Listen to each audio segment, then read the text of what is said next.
Would everyone please stand for the posting of the colors and remain standing for the national anthems?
You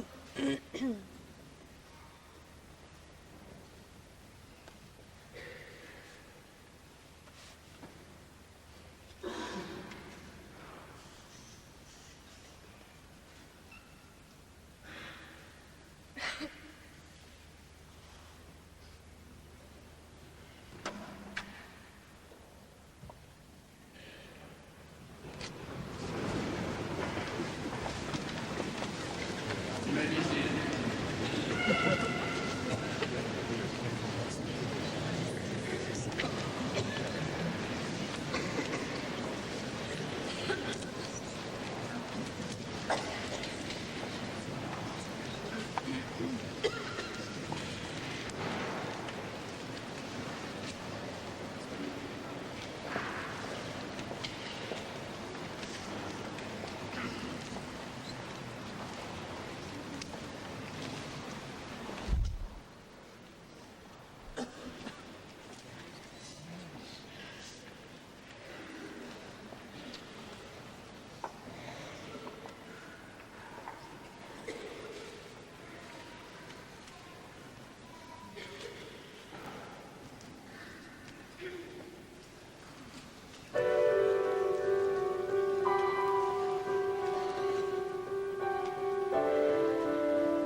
Unfortunately, General McGee could not be here this evening, so in his place, Colonel Vincent Horrigan will be giving the opening remarks.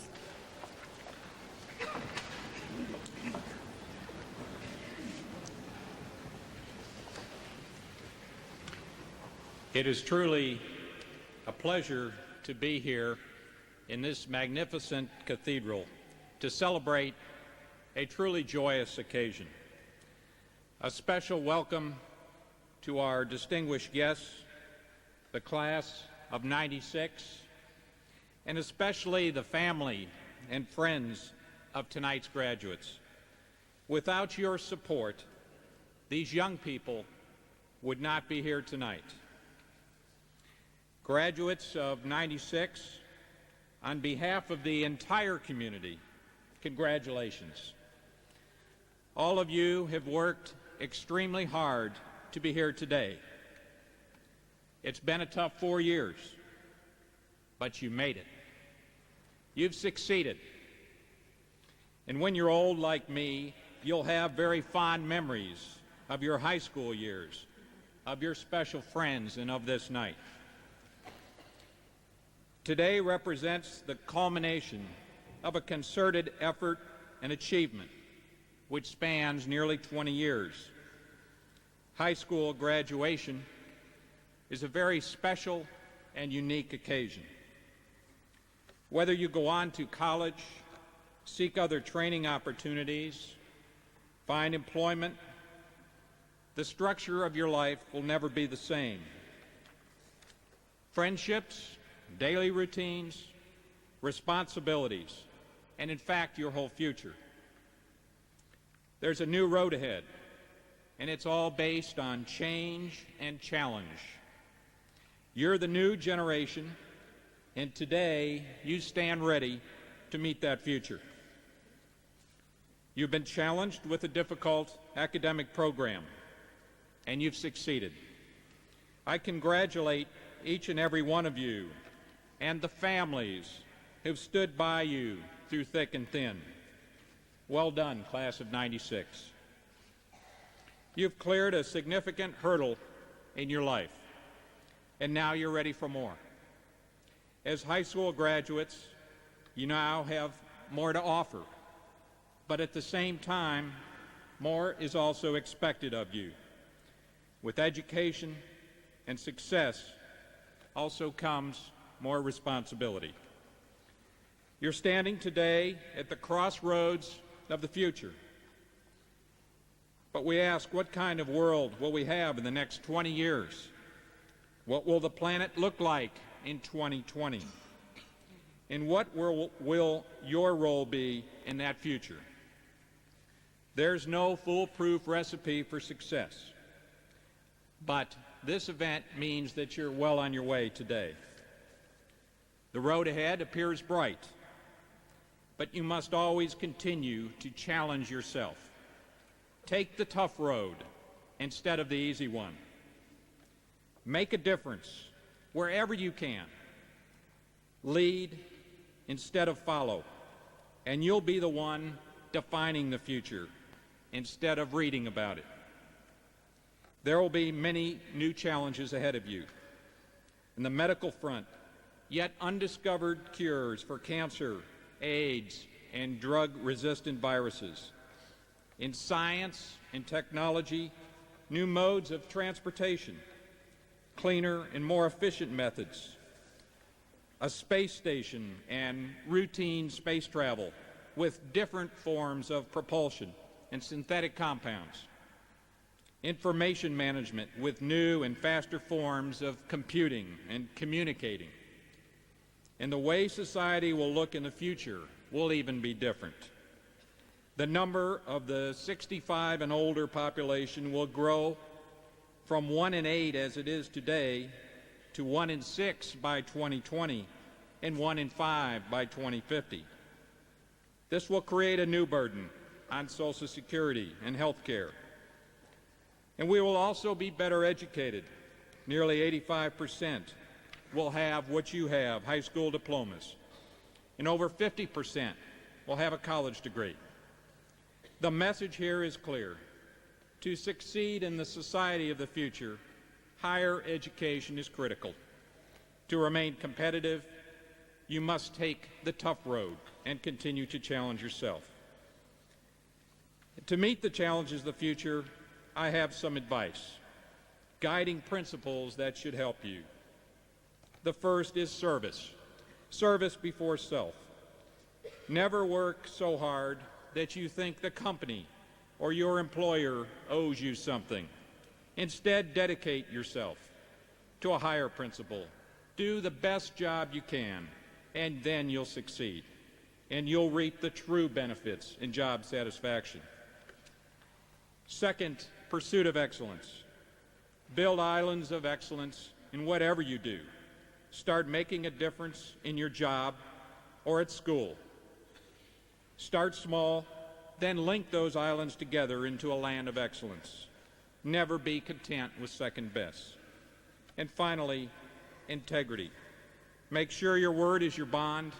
Always do the right thing. For in the end, it's the easiest way to go through life. In conclusion, it's an exciting world that you are on the front of.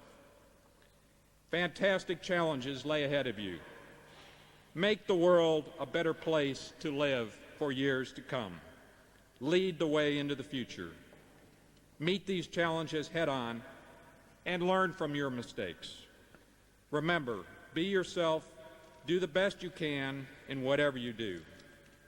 And once again, class of '96, congratulations, good luck, and God bless.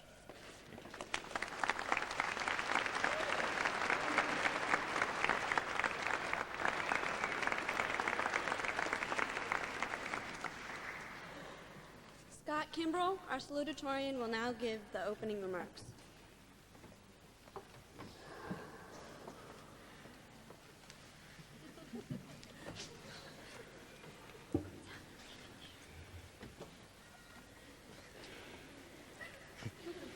Step being short.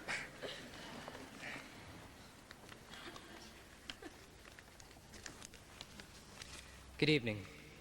Distinguished guests, faculty, administration, family, and friends, thank you for being here this evening.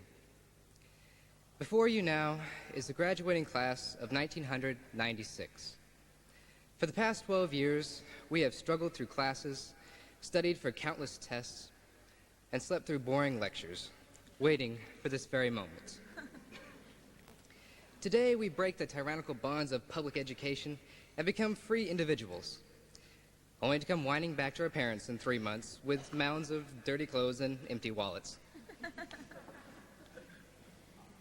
Being in England, we are far removed from things other stateside seniors take for granted, such as our families and friends, our hometowns, being able to drive, real MTV, appliances that don't need transformers, and especially the sunshine. But the class of '96 has taken advantage of the opportunity of living in England and have explored countries and cultures of which other seniors could only dream. For instance, this year, track, cross country, red boys and blue girls basketball all made it to tournaments in Germany. Model United Nations tried to pass resolutions in the Netherlands, while Model U.S. Senate passed notes in Germany. The Science Symposium listened to boring lectures in Brussels. There was the unforgettable art trip to France, Italy, Germany, and Belgium.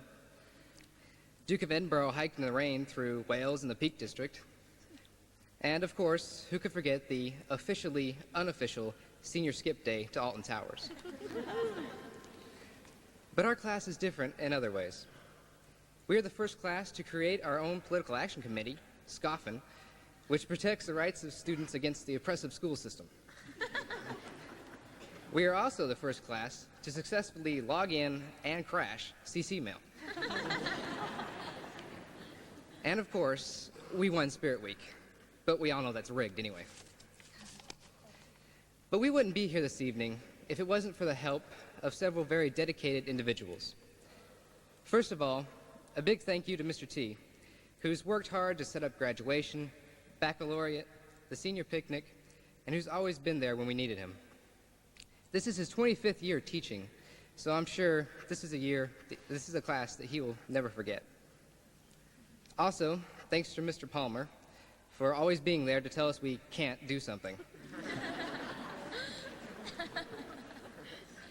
Congratulations to Mr. Toth for surviving his first year here.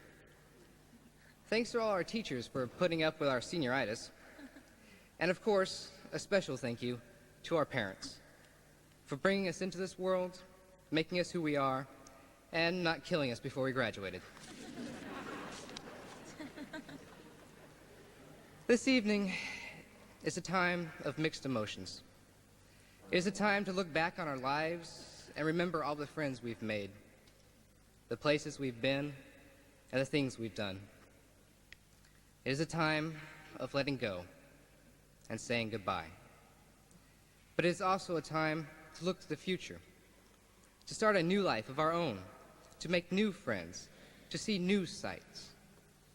For all of us, this is a time that we will remember with joy and carry with us the rest of our lives. Thank you.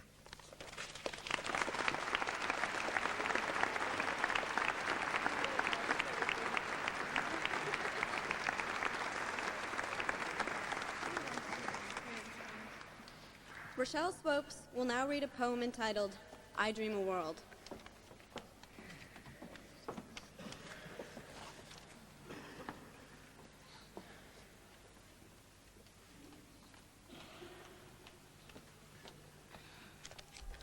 I Dream a World by Langston Hughes.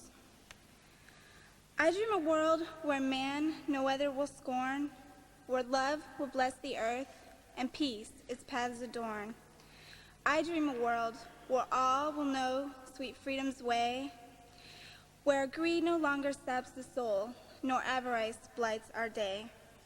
A world I dream where black or white, whatever race you be, will share the bounties of the earth, and every man is free. Where wretchedness will hang its head, and joy, like a pearl, attend the needs of all mankind. Of such a dream, our world.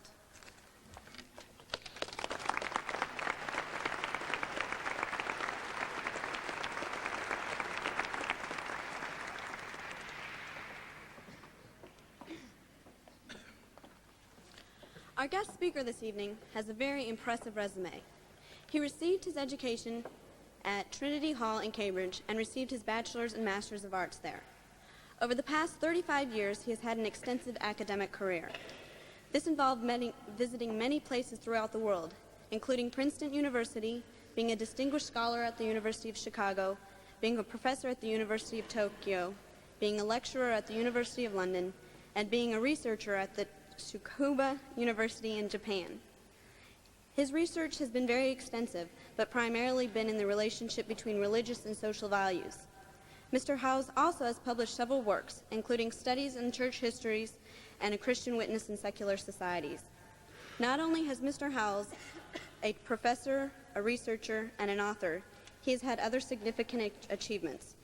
Mr. Howes is the vice chair of the Y Care International, which is the developmental and aid unit of the YMCA, and he serves as a consultant to Carnegie Trust and is the chief examiner in pastoral studies for the Church of England. Graduates, friends, and family, I introduce you our guest speaker for this evening, Mr. Graham Howes.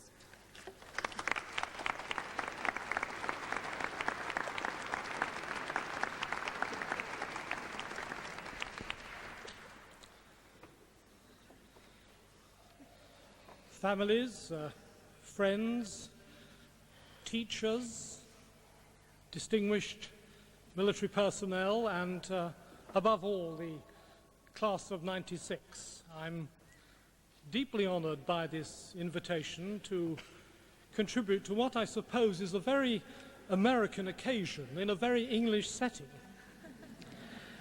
High school commencement celebrations are, after all, one of the most important rites of passage in American culture. I have, in fact, been to a similar event once before, about 20 years ago, in Princeton, New Jersey. The address on that occasion was given by a very, very distinguished philosopher of science who bored us all rigid with a thinly disguised faculty lecture on Einstein's contribution to quantum theory. He spoke for over 40 minutes and was quite incomprehensible throughout. Well, I can assure you that I shall not be as abstruse or as lengthy as that. Nonetheless, your theme for this year, that wonderful phrase, "The future belongs to those who believe in the beauty of their dreams," is a marvelous topic. It's a very challenging and indeed very contestable one. For one thing, it's quite difficult to dream about the future when it's so hard to escape the present. That present, all around us with its multiple fears and anxieties, global warming, AIDS, uncontrollable ethnic tensions, economic instability, personal stress, family breakdown, etc., leaves us with very little time or space for dreaming. Maybe Woody Allen, like most of the best comedians, spoke for all of us when he said in that movie, "Who needs dreams with a life like mine?" For another thing, and this is my second point, it's also the case, I think, that the present century seems to have already shattered so many of our dreams. Before our century, of course, the 18th century Enlightenment dream of the approaching perfectibility of man and the triumph of reason, that foundered pretty shortly after the French Revolution. And the 19th century Victorian dream of our unending progress down what the English poet Tennyson called the ringing grooves of change, that disappeared too in the so-called war to end wars and in the Great Depression. And today, on our side of the pond, we can't even attain a united Europe.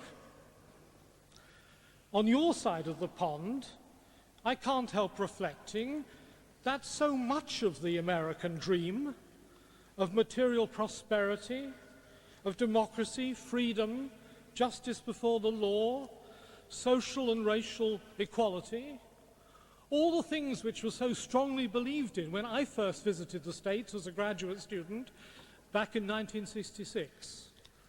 Many, if not all of those things, now lie partly in ruins along a highway marked with milestones such as Dallas, 1963, Vietnam, Watts, Watergate, Waco, Oklahoma City. Indeed, as we celebrate here this evening, over there, the night curfew for all under 18-year-olds is about to come down in many major American cities. Frantic negotiations continue between the FBI and the absurdly named free men of Jordan, Montana. And some of Martin Luther King's dreams, that great dream, lie in the ashes of another black church firebombed by southern rednecks. No wonder, therefore, that for so many of us, the history of our own times, whether here or over there, seems little more than, to paraphrase James Joyce, a nightmare from which we are trying to awake. But wake we must, if only to give ourselves the chance to dream again. And that's where you, today's graduates, the class of 96, come into the picture. As some of you will know, particularly the anthropology students, some of the Native American peoples have their own accredited dreamsters who would understand your class motto very well. part shamans, part soothsayers. They have the task of dreaming dreams on behalf of the whole community and to use those dreams as a guide for action. The dreamster's role among the Native American peoples is not a trivial or marginal one, but rather one on which the future well-being of the whole tribe may well depend. Now here, graduands, is a task for you all. Indeed, I hereby appoint you today's dreamsters for tomorrow. Maybe we should actually nickname you the Dreamsters Union. It's an important and responsible task, this. For as the Irish poet W.B. Yeats has it, in dreams begin responsibility. And it's a task which is not to be left to middle-aged, cynical and nightmare-ridden academic dreamsters like me. You have actually got to do our dreaming for us. Okay, I hear you say, we understand the job description, but being young, class of 96 Americans, we're doers as well as dreamers, as I heard just now. And so you will say, how in such an ugly world do we set up beautiful dreams for ourselves and for our society? Well, you don't do it through drugs or loveless sexual gratification or by repeating dreary mantras about love and peace. The late and I suspect little lamented Timothy Leary tried all three of those and failed. You don't do it either by modeling your own identity and personality on some bizarre media-generated stereotype, whether it's Rambo or Captain Kirk or David Koresh, in the hope of wielding power over others. Above all, you don't do it by mindless national chauvinism combined with futile attempts to keep the world safe for democracy. Indeed, it's a very sobering thought to me that the famous and rather wounding crack of Dean Acheson in 1966 about Britain having lost an empire and having yet to find a role is now, of course, in the 1990s, equally applicable to the United States and what was the USSR as well. No, my honest advice to you, the graduating Dreamsters Union, is to develop skills which are not so high profile, quite so ego massaging, not quite so public or indeed self-evident, but which are nonetheless vital for our future. And these skills, for me, would include, 1, working hard to build solid and lasting primary relationships, especially, but not exclusively, within marriage relationships. Secondly, try to discern the presence of the sacred in an increasingly secular world. This beautiful cathedral might be one place to start. And do try to remember that God is not only an American. Thirdly, try to develop and sustain intellectual curiosity about the world rather than merely formal knowledge of it. And with this, value openness and tolerance for their own sake, and not merely as a kind of knee-jerk response to today's rather manic demands for political correctness. Fourthly, practice consciously the use of your imagination, something which both formal education at university and high school, and high-tech video games can so easily subvert and destroy. And finally, make every effort to choose at least one area of your life in which you can be consciously, indeed self-consciously, creative. Whether it could be from sort of hang gliding to hog keeping, or from poetry writing to petit point, so long as it's creative, that's what really matters. Now that's my list of the skills which I think the Dreamsters need. And of course, you must each Dreamster must construct his or her own.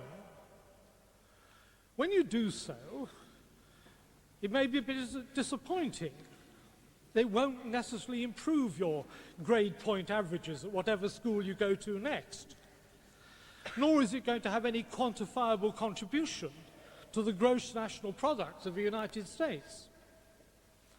It won't even necessarily guarantee the production of beautiful dreams, although it might increase the number of truthful ones that you can share with others.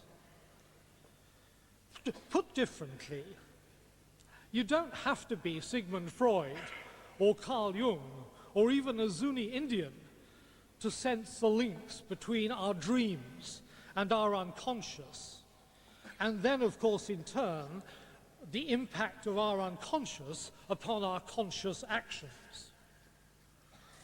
As the German poet Rilke so beautifully put it, the future enters into us in order to transform itself in us long before it happens. And in this sense, our dreams, whether beautiful or not, they can't secure the future for us, but they can most certainly help to shape it. With this in mind, let me therefore finish with two quotations from two Americans who I have long admired. One indeed is from Thomas Jefferson himself, writing one of those wonderful letters of his to John Adams, and this time it's the year 1816. And he says to Adams, "I like the dreams of the future better than the history of the past." The other is from the man whom our education system over here owes nearly as much to as your own does, and that is to say, the great John Dewey. And Dewey's quotation is one which I think is particularly memorable and particularly apposite in terms of this occasion and of the theme which you set yourselves for the year.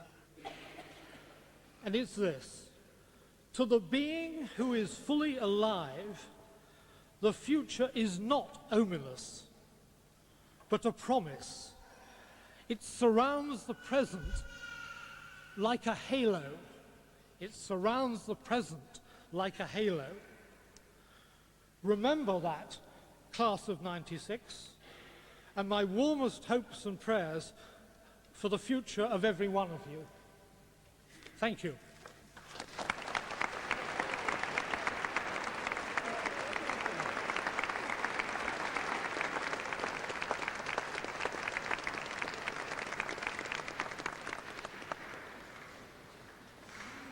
Melanie Harris will now sing a self-written song, and she will be accompanied by Robert Carlson.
my dear, you must try, because time is just like a wave upon the sea.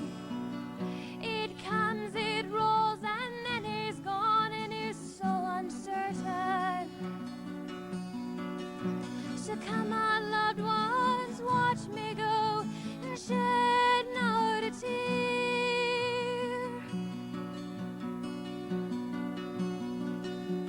Have no fear for me.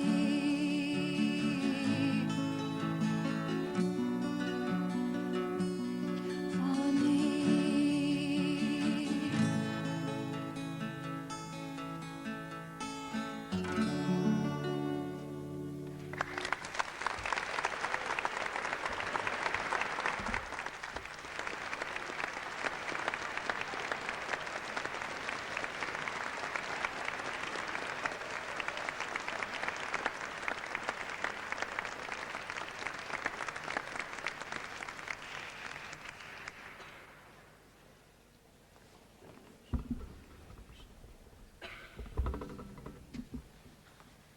Mr. Charlie Toth will now announce the awards.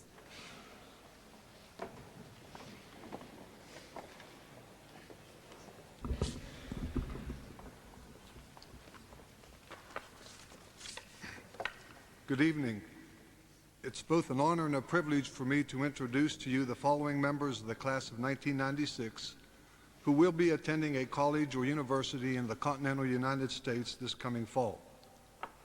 Since the list is quite long, I'm asking that you withhold your applause until I've announced each graduate. Alan Andres, University of Texas at San Antonio.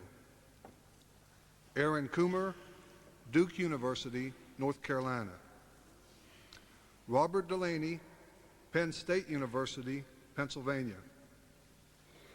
Heather Dostal, Northern Arizona University.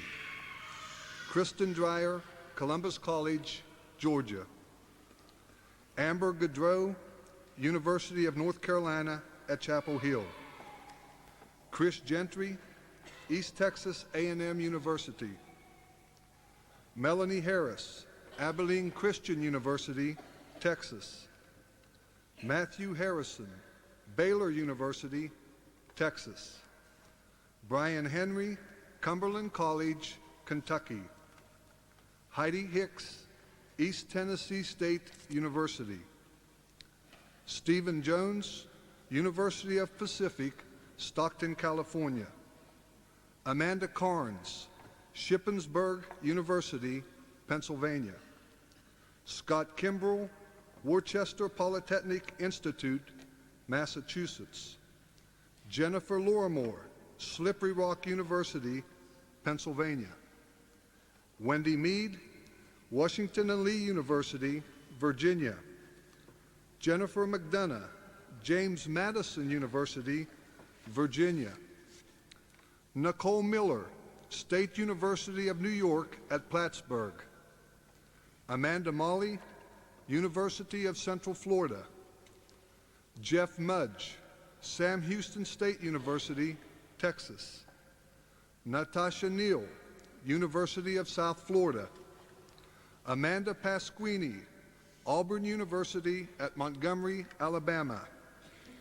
Eric Price, Ohio State University. Darren Schupeltz, Central Washington University. Ben Sherman, Ohio State University. Kristen Schonder, University of North Carolina at Chapel Hill. Adam Skirvin, Wayne State College, Nebraska. Timothy Schmuck, Latorno University, Longview, Texas. Marissa Soya, Norwich University, Vermont. Rochelle Swopes, University of Missouri. Molly Thompson, Virginia Tech. Michael Thompson, University of Evansville, Indiana. Nathan Tregaboff, Christ for the Nations Bible Institute, Texas. Vanessa Van Amberg, University of Nebraska at Lincoln. Chris Waggy, East Carolina University, North Carolina. Patrice Walker, University of Central Florida. Jason Walls, Tallahassee Community College, Florida. Carrie Wayne, Gardner-Webb University, North Carolina. Howard Williams, Youngstown State University, Ohio. Shay Williams, Florida A&M University. And Jay Winsenreed, Brigham Young University, Utah. Please join me in congratulating these graduates.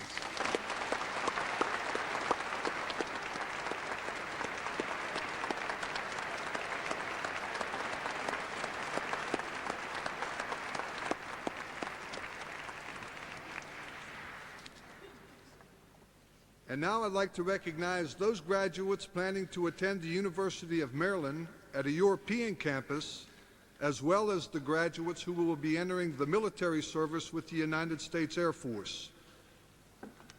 Entering the University of Maryland, the United Kingdom campus, Josh Abbott, Justin Allart, David Caldwell, Jason Colley, Courtney Doan, Audrey Gardner, Karina Huckins, and Chris Valancourt.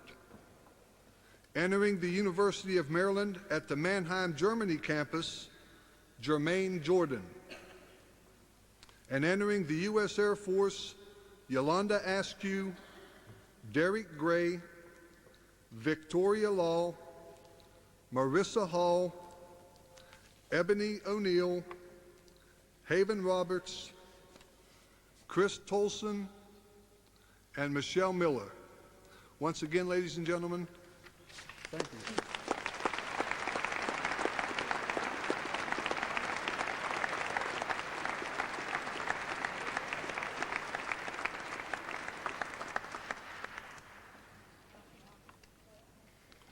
And now I would like to recognize those members of the class of 1996 who will be sharing over $228,000 in scholarship monies and financial grants to attend the college or university of their choice. Graduates, as your name is called, please stand and be recognized. And once again, I ask that all family and friends hold your applause until all these scholarship winners are announced. Aaron Coomer, Heather Dostal,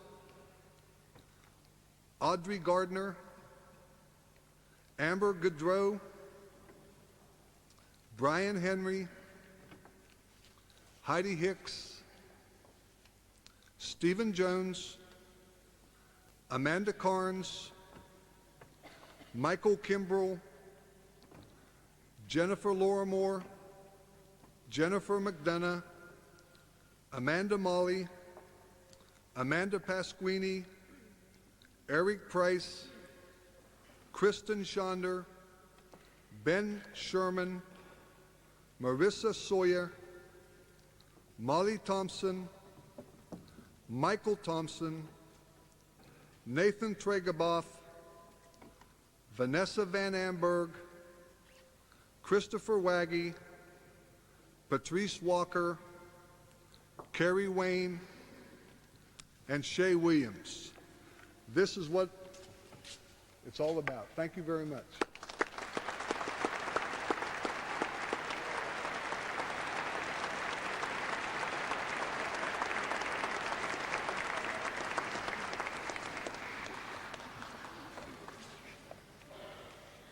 I now introduce Aaron Coomer, our valedictorian.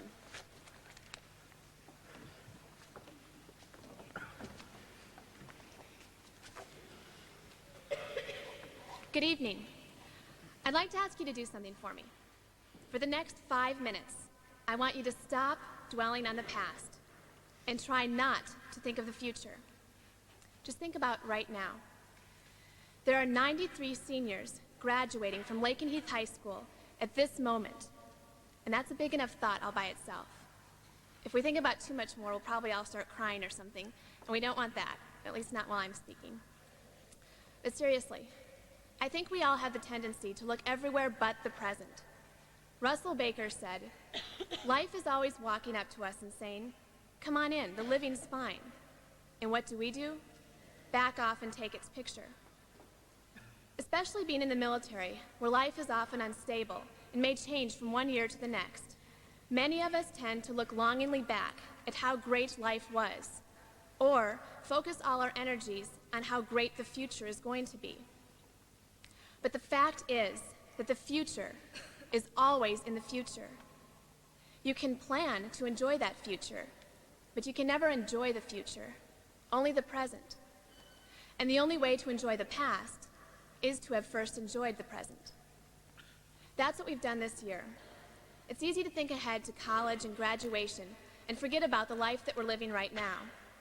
For those who aren't familiar with this phenomenon, its technical name is senioritis.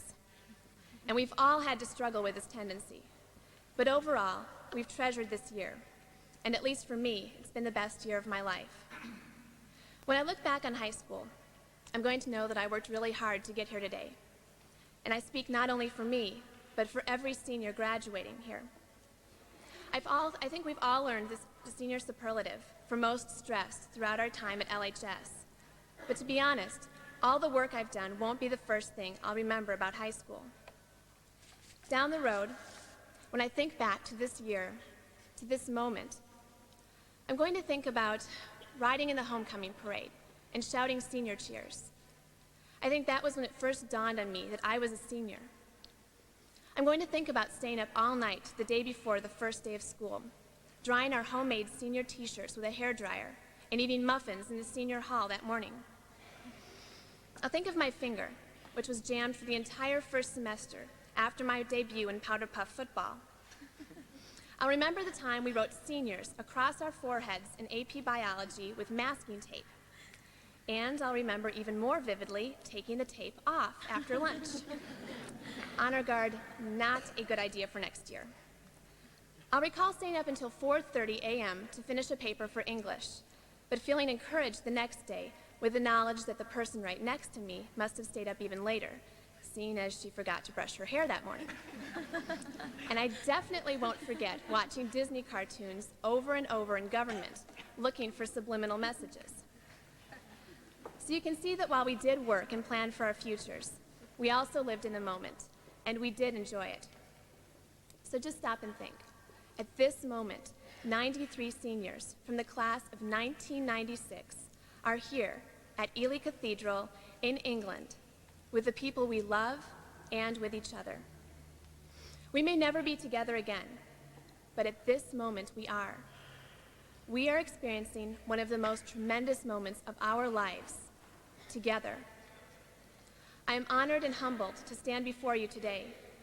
For everything I am or hope to be, I thank first God, then my parents and teachers, and last, but surely not least, each of my friends and fellow graduates.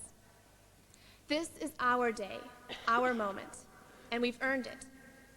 You see, we've made today wonderful, so our plans for the future weren't in vain. And now the past will be worth remembering, because I know that I'll never forget this moment. Thank you.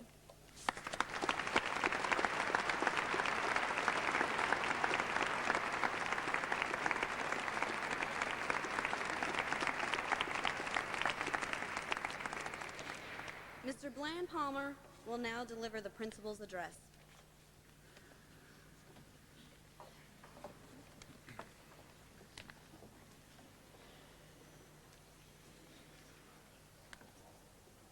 Colonel Horrigan, Mr. Howes, faculty, parents and guests, and seniors of the graduating class of 1996.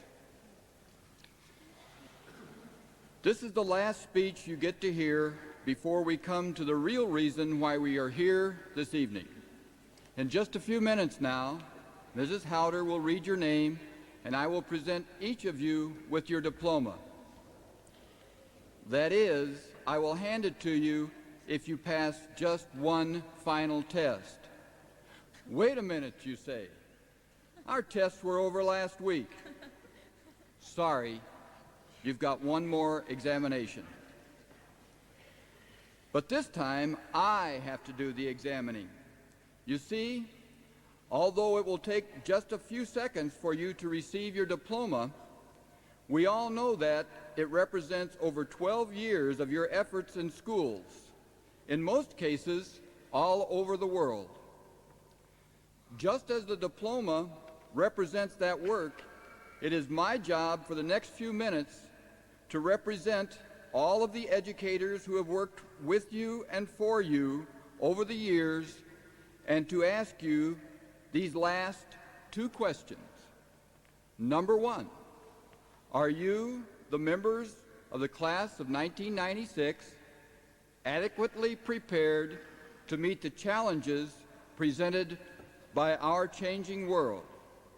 And question number two, will you contribute to the world you find? Before I can hand you that diploma, it's my duty to take one last close look at you. Don't get too worried, though. At first glance, I have to confess, you look great to me. However, I do have a responsibility, so here I go. First, I must consider if you are adequately prepared. This is a much more difficult question than it was even a few years ago.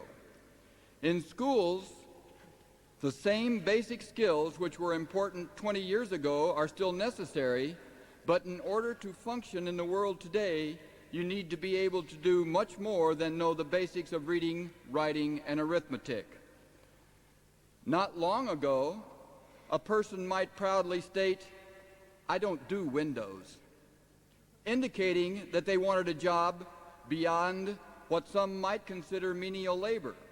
Now, if you say in an interview you don't do Windows, people think that you are computer illiterate.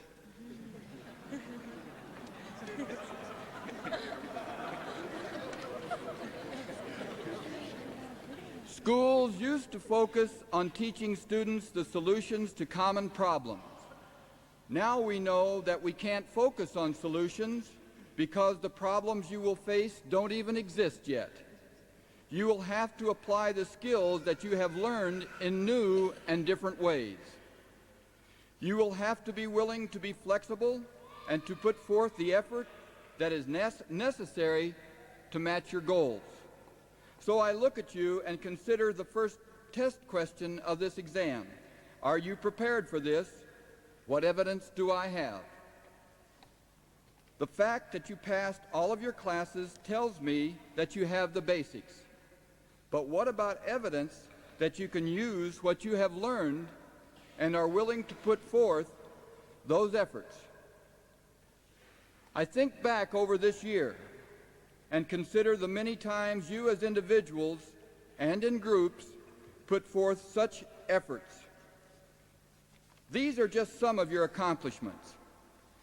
The excellent job that the Student Council, led by seniors, did with the 9th grade and our new student orientation, taking more responsibility and doing a better job than ever before.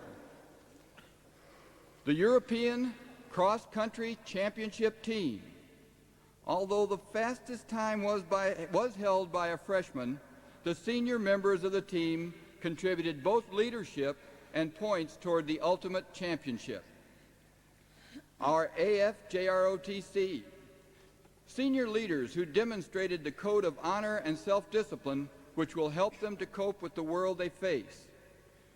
The art displays, both temporary exhibitions in the office and around the school, and the legacy of the incredible murals which allow all of us to share the gifts and talents held by senior artists.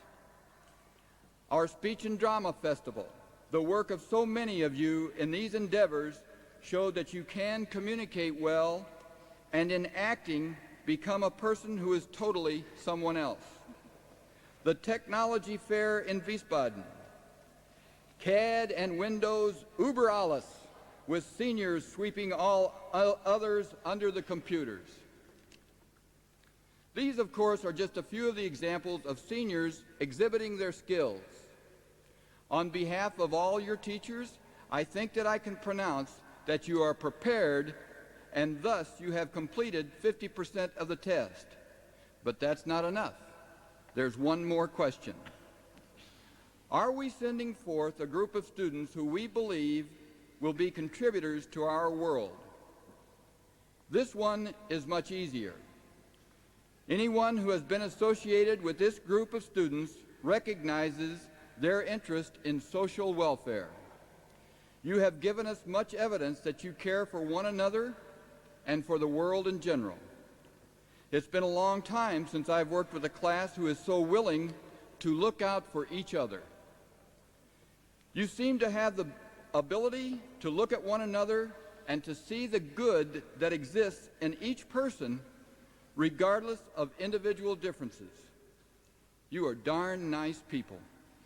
And your strong beliefs about right and wrong and your high ideals have taken you to a variety of community service activities during your years at LHS. Some of these have been highly publicized events, such as the work of so many of you in Club Beyond trips, but there has been much more, often done quietly with little or no fanfare.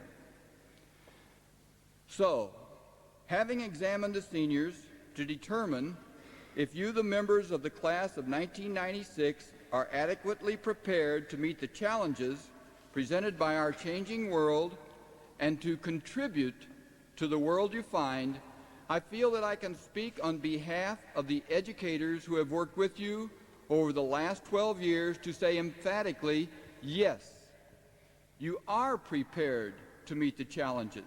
And most importantly, I believe that you will use your skills to make contributions to a world that will take everything you have to give and then ask you for more. And you will respond positively. I, as a member of a generation which is counting on you, not only for Social Security, I want each of you to be out there working real soon, but also counting on you for being the leaders and problem solvers of tomorrow. I feel that my generation and future generations to come are in very capable and talented hands. It is my pleasure to have worked with you through the great moments and even those times when tempers flared, through the invasion of the hallway lunch sitters, to the non-senior skip days. Becky and Tito learned a lot from you. Through so many shining moments right up to this important event in your lives.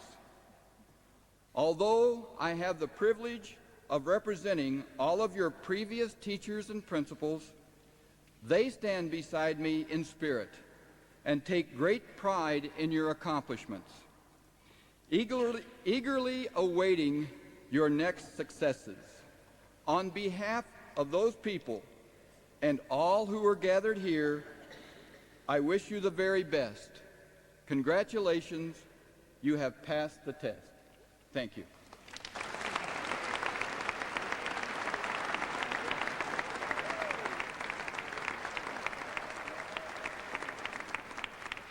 Now we will be having a musical selection by Stephen Jones, and it is Joy of Life, and accompanying him on the piano will be Molly Thompson.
introducing the graduates, and Mr. Bland Palmer will be giving the diplomas.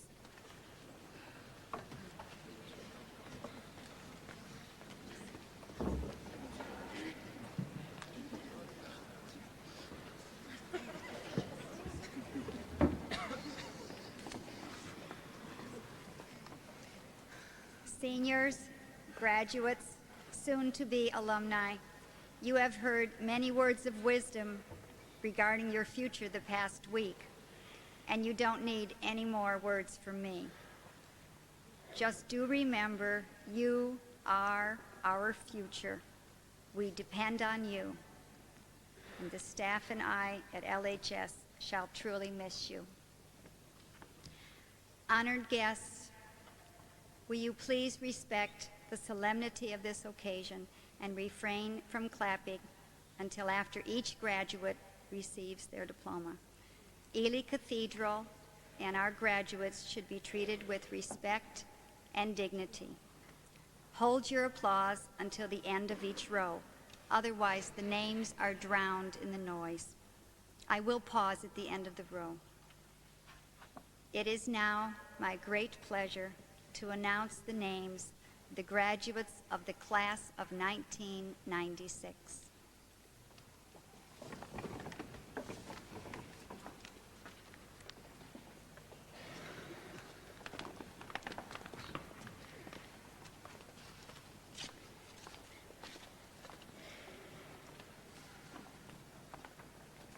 Molly Elizabeth Thompson.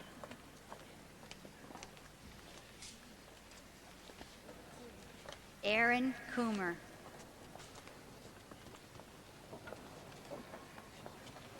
Scott M. Kimbrell.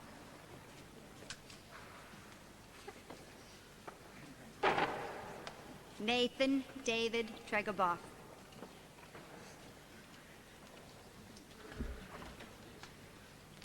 Kelly L. Goodlin.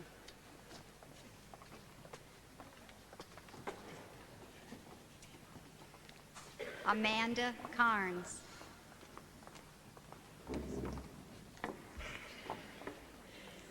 Wendy M. Mead.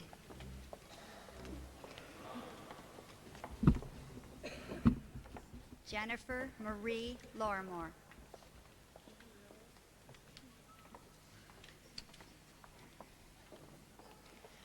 Brian K. Henry.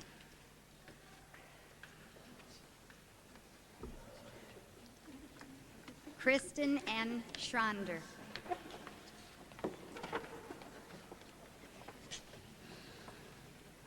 Carrie Elizabeth Wayne.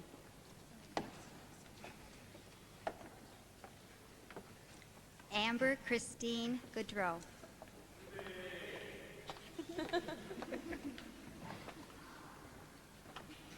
Marissa Renee Soya.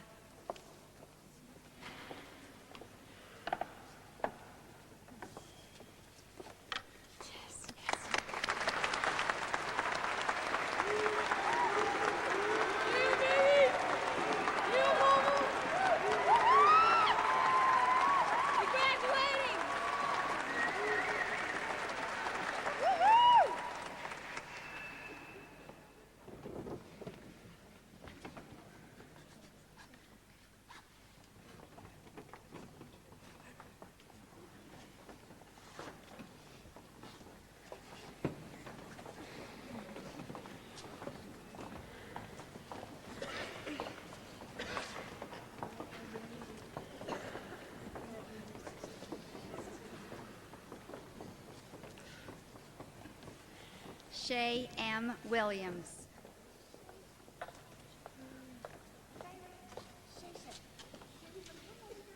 Tracy Elizabeth Lamont.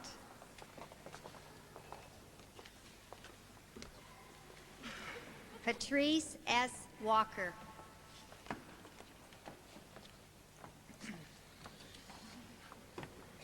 Jennifer N. McDonough.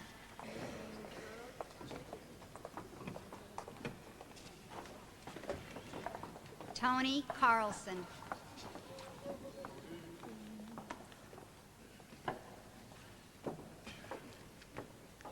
Yolanda A. Askew.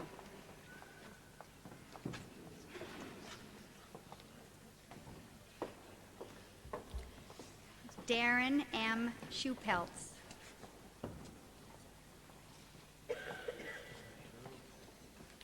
Vanessa A. Van Amberg.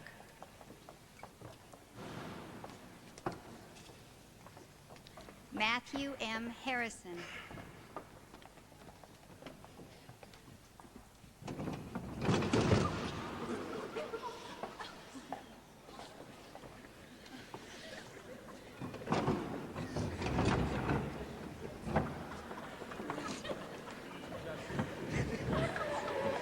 Okay. Heather E. Dostal.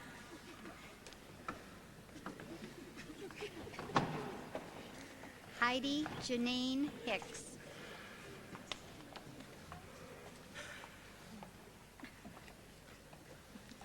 Karina A. Huckins.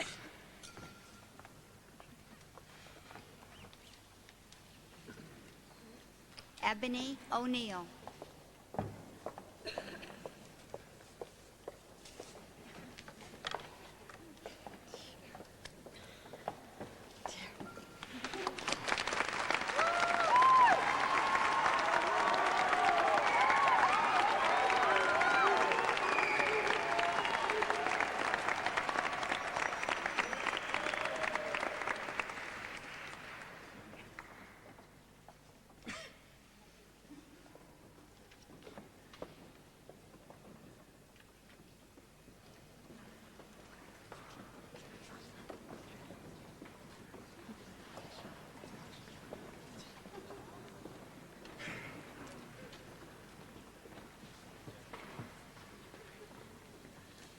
Jason Bushnell.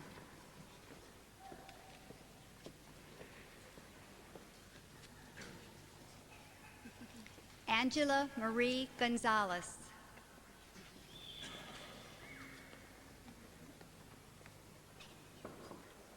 Christopher Lee Gentry.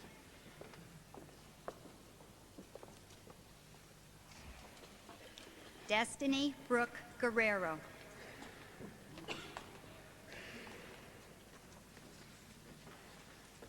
Dale Barnes.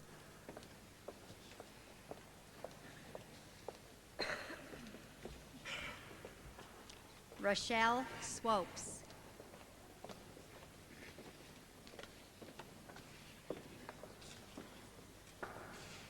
Natasha Antoinette Neal.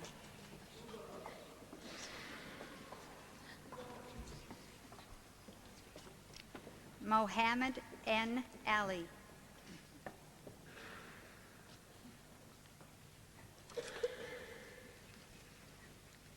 Tina Marie Hamilton.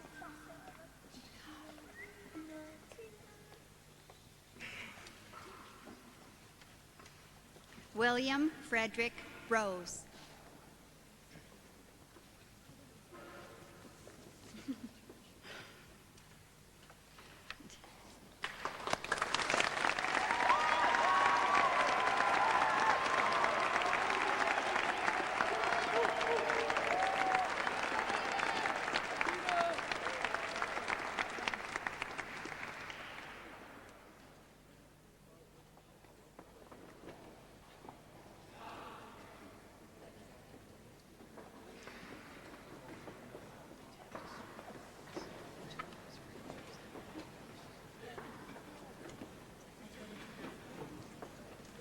Scott H. Mitchell, Jr.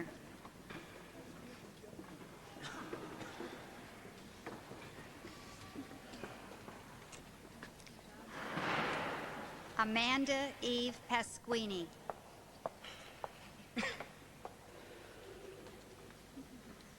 Crystal Wilson.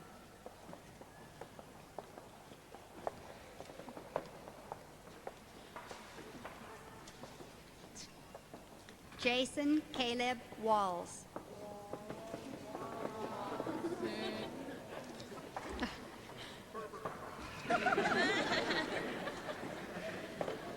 Lisa Garcia.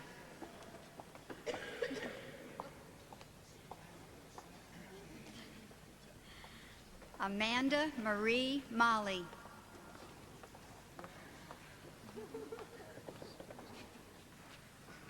Nicole Miller.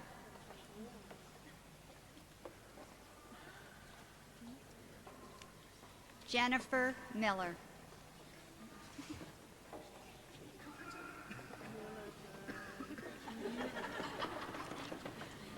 Robert Brown.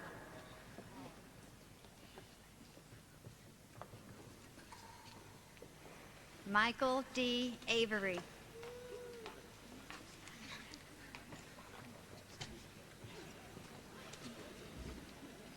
Christine Dreyer.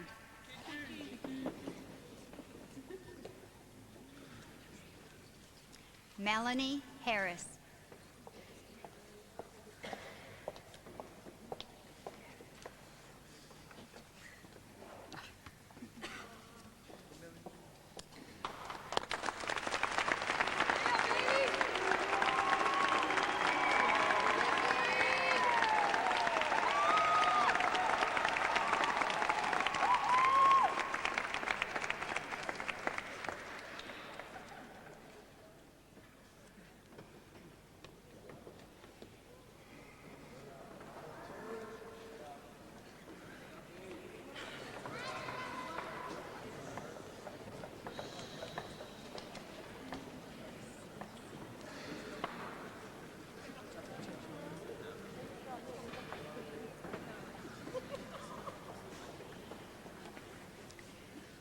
M. Christopher Valancourt.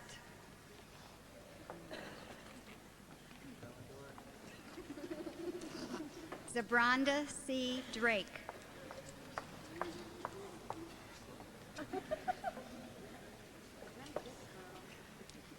Alan Anthony Garcia Andres.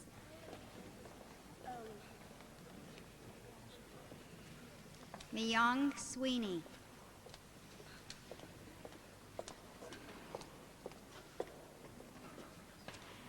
Jennifer Lynn Lanning.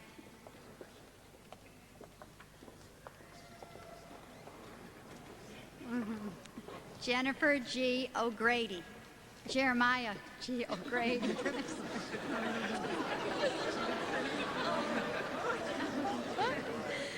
Sorry about that.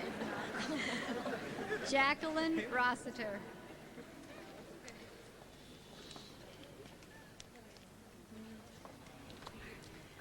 Michelle M. Walker.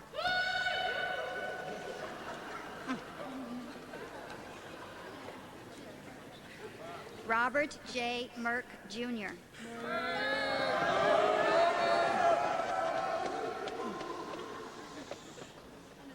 Victoria Law.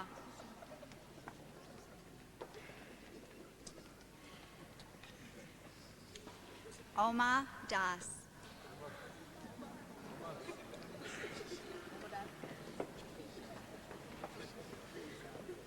David Michael Caldwell.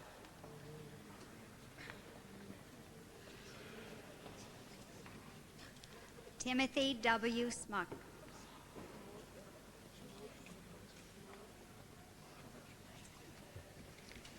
Audrey Ann Gardner.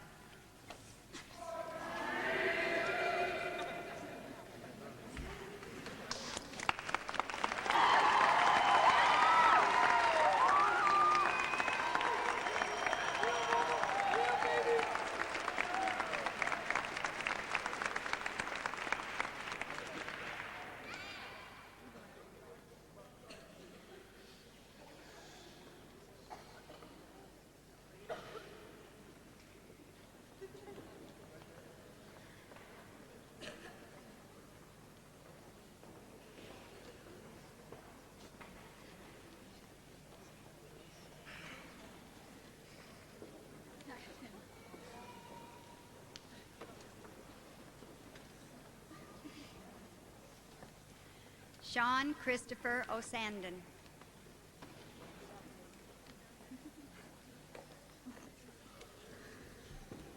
Stephen T. Jones.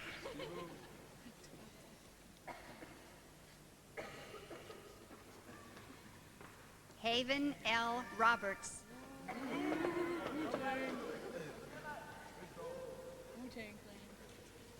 Edmund Bratton.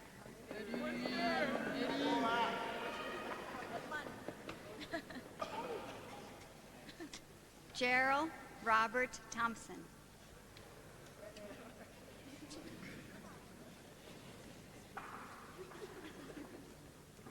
Courtney Doan.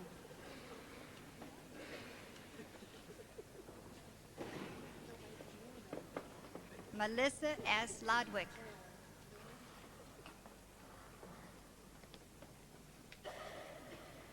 Christopher Lee David Tolson.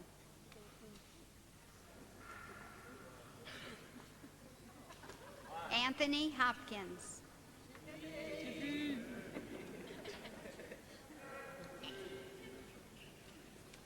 Jermaine A. Jordan.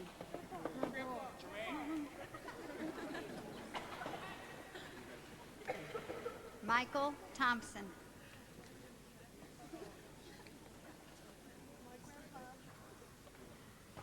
Rory Tibbles.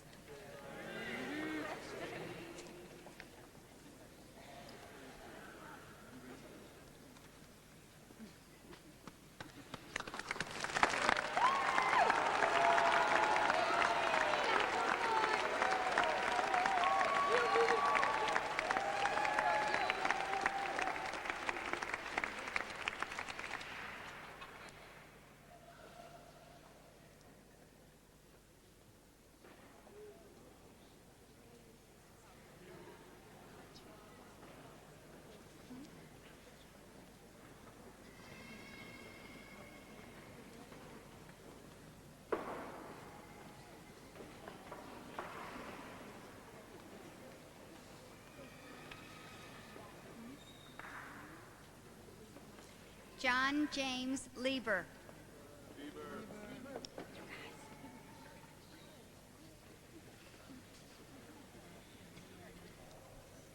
Joshua Logan Abbott.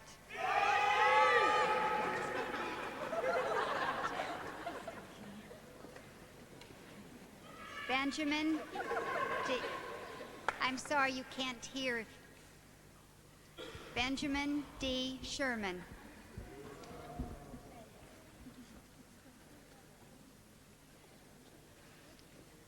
Derek J. Gray.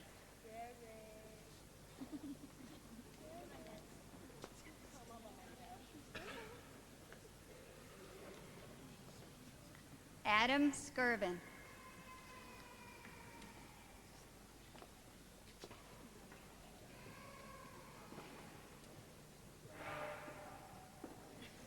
Marissa Danielle Hall.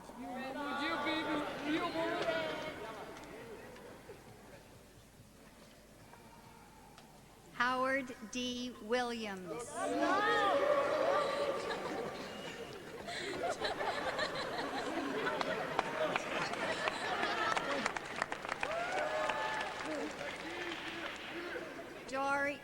Dory L. Luthi. Justin W. Allert.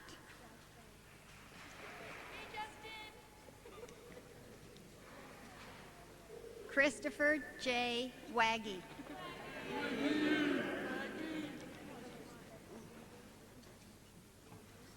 Lamont Hudson. Monte.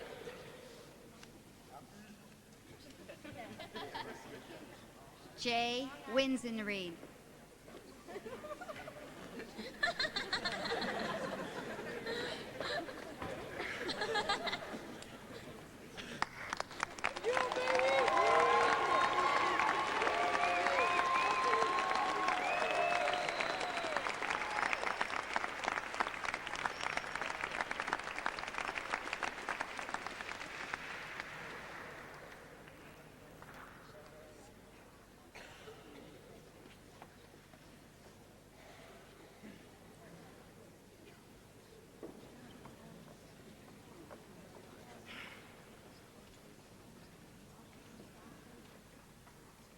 Jeffrey L. Mudge.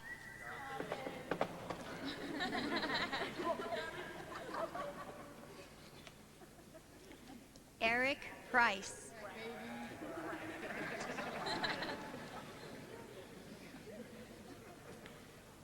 Robert J. Delaney, Jr.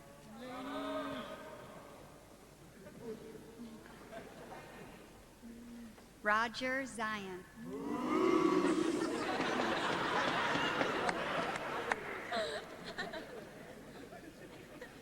Jason A. Culley.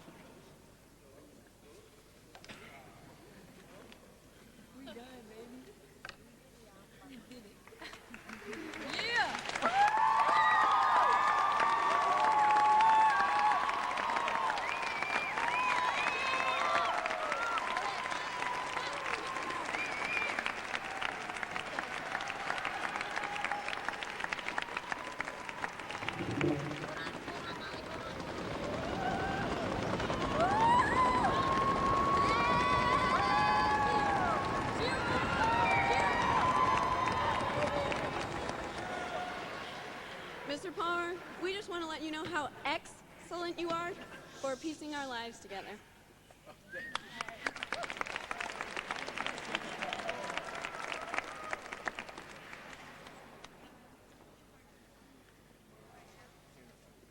It's time to turn to castle, baby.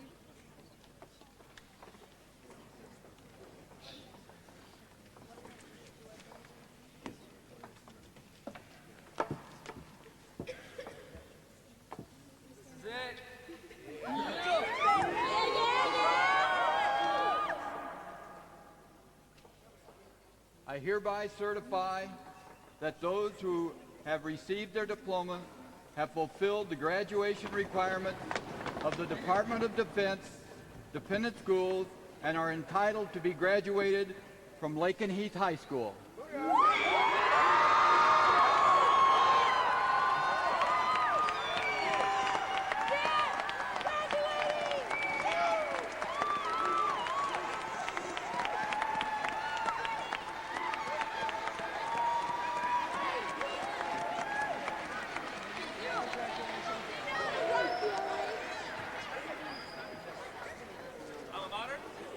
Alma mater?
Jesus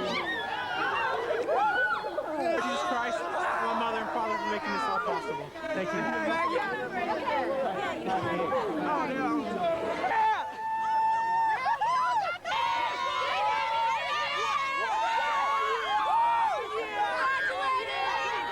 I'm smart.